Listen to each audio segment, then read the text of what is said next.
Stephane Dujarric, United Nations and Secretary General, Spokesperson, welcome to Al-Arabiya. Thank you very much. It's great to be here, Talal. I always love posing questions to you in person, and this time, for the first time, we do it remotely. Well, we're following the right health recommendations, social distancing. That absolutely. The United Nations Secretary General Antonio Guterres and others this week launched the COVID-19 Global Humanitarian Response Plan with an appeal for $2 billion. In these times where member states are in dire straits due to the virus, what response do you expect for the appeal, and how important is it worldwide to receive it in an urgent fashion? It is critically important. What we are seeing now is a great risk of the virus spreading even farther to hit the most vulnerable countries, the most vulnerable populations, those who, unlike us, may not even be able to wash their hands, may not have access to any sanitizing equipment. So we need to make sure these population gets help as quickly as possible. $2 billion is, in fact, it's a large number for anyone. But when you look at the stimulus packages being launched by a number of countries that are in the trillions of dollars, we're relatively not speaking about that much money. And what is clear and what needs to be understood by all is unless the virus, the pandemic is beaten everywhere, none of us is safe. So we need to make sure that the most vulnerable are protected for everyone's sake. The Secretary General Antonio Guterres also called this week for a global ceasefire.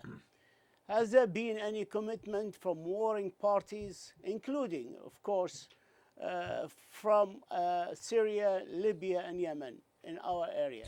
Well, we have also Mr. Griffiths and our Yemen envoy, Mr. Pedersen, our Syria envoy, have also launched their own appeal on the back of the Secretary General's message. We've seen today, just in the press, positive messages from the SDF forces who are in Syria, from Philippine rebels who have been fighting the government. We hope that there is an understanding. And from Libya. Indeed, and we do hope that all of anyone who is fighting, whether a rebel, whether an armed group, or whether a state actor, understands that by continuing fighting, you are putting not only the people, everyone at risk in your area, but the world at risk. We cannot afford to fight a war on two fronts. Stephane, the G20 went ahead with a virtual meeting this week, yesterday, Thursday, and the Secretary General called on the G20 countries for much stronger coordination to suppress COVID-19, and also to ensure there is a massive support for the developing world so that the virus does not spread like wildfire. How was this message received, and how do you see the G20 supporting the fight against the virus? Well, the G20 as a group of the leading economies in the world has a critical role to play. And the Secretary General's message to the G20 is quite simple. This is not a liquidity crisis. This is not a banking crisis. This is a human crisis that requires efforts on multiple fronts. First of all, coordinated action. I mean, it goes without saying, but a virus knows no border.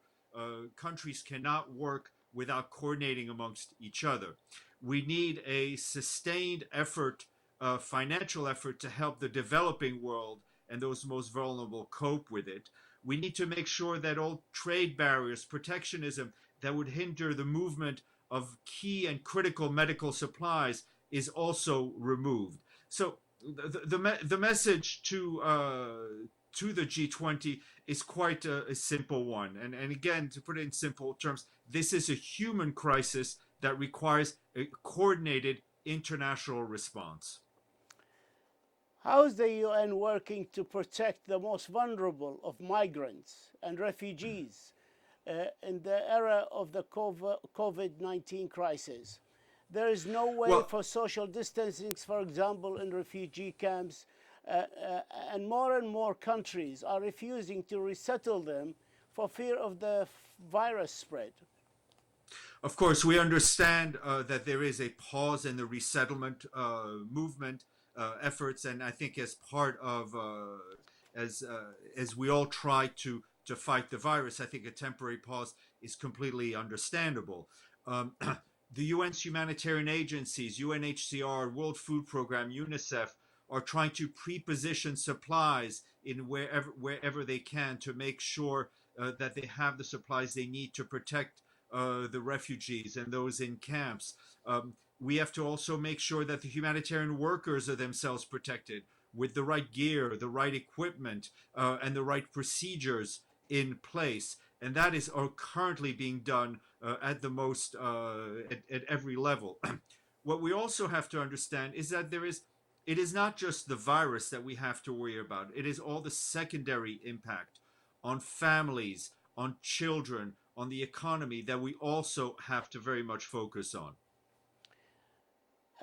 Humanitarian work is one of two very important pillars of the United Nations work, the other one be it the peacekeeping operation. Now that all non-essential UN staff are working from home, like yourself, how is emergency relief being tackled? Have humanitarian aid deliveries been, how are they affected? Well, of course, they are going to be impacted because of the cut in some of the international travel, but we're still able to get planes in where we need them. On peacekeeping, we have stopped the troop rotations out of our peacekeeping mission. So, for instance, there was a big South Korean contingent in South Sudan. They are not being rotated home, so they're being kept in place. Obviously, peacekeeping missions are in fragile countries by very definition. One can only imagine what would happen if the virus spread through South Sudan, where we have a protection of civilian sites. So we have to take extreme measures, and that means stopping the rotations of peacekeepers, also ensuring that the civilian staff may not may not leave the country because they may very often travel to places that are infected. So we are taking every possible measure to ensure and to protect the civilians where we're working. But will this affect the efficiency of peacekeeping operation? Look, this virus is impacting every part of our lives wherever we are.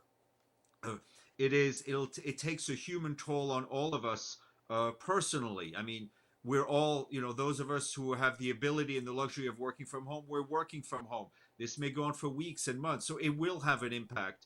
What we have to make sure in our humanitarian operations, in our peacekeeping operations, that impact is as minimal as possible, that we keep doing our work. And UN workers, UN soldiers, UN officers throughout the world are determined to stand and deliver. The UN Security Council has not said much so far on the COVID-19. The credibility of the United Nations is the credibility of its organs.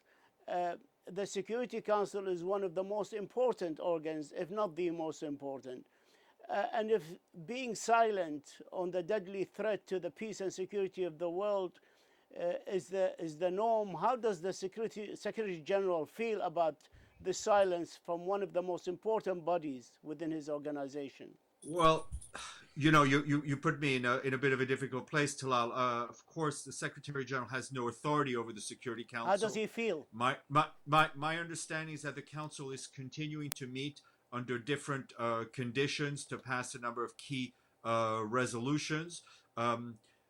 It is true that the Security Council sort of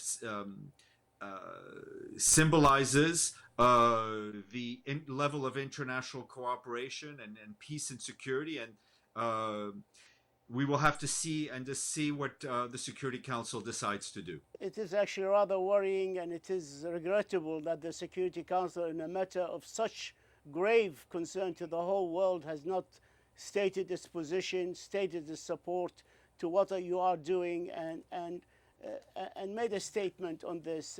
We understand this is from my own sources, that Tunisia is trying to convene the council on this, but they don't want to advertise it because I've done it now, but because they don't know what, because they don't know what the results of the negotiation and consultation and convening the council is just regrettable, and it doesn't do the credibility of the United Nations. Well, what is true, Talal, is that when the Security Council is united, the United Nations is that much stronger for it. Of course. New York City, where you live and I live, is now being treated the way parts of China and Europe have been viewed in the not too distant past. An epidemic hot zone with numbers set to double every 3 days. You live in New York City. As a New Yorker, how are you and your family coping?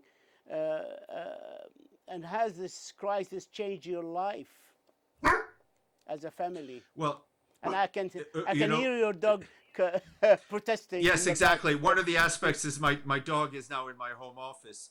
But in all seriousness, it is very clear that, we may all come from different countries, but all of us who work in the UN building, whether staff or journalists like yourselves, are New Yorkers.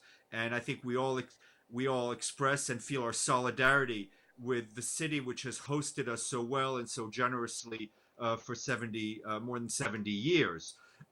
It is clear that the UN, the Secretary General, wants us to act as good neighbors. And that's one of the reasons the UN was one of the first organizations in New York to push its employees, to require its employees to work from home. We did not want to have we did not want to propagate the virus. So we practiced social distancing very early on. To give you an example of the drop in visitors into the building, usually there are about 11,000 people who may come into the building on any one day. Yesterday, the figures were about 140. So it's only really the critical personnel that's in the building. It's impacted all of us. Those of us who have school-age children, or children are working from home. We're working from home. It's forcing us to work differently. It's forcing us to adapt our families differently.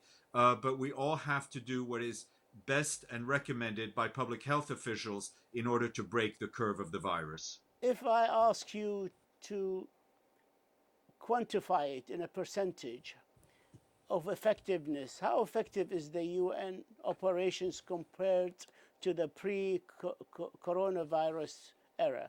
Look, it's a difficult question to answer. What I can tell you, and most of it, is that the critical services are continuing unabated, right?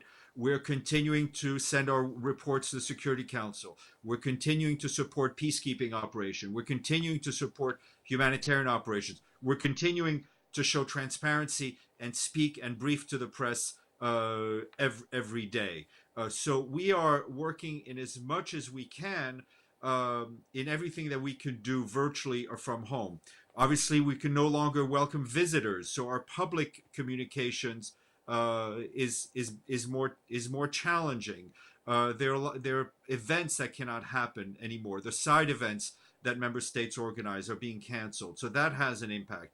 But we're also there to support the member states in their official meetings. The President of the General Assembly today, Friday, is hosting a briefing by all member states for the Secretary General to address member states. We're doing this virtually. So whatever we can do virtually, we are doing. And so our critical operations, our baseline operations, are continuing.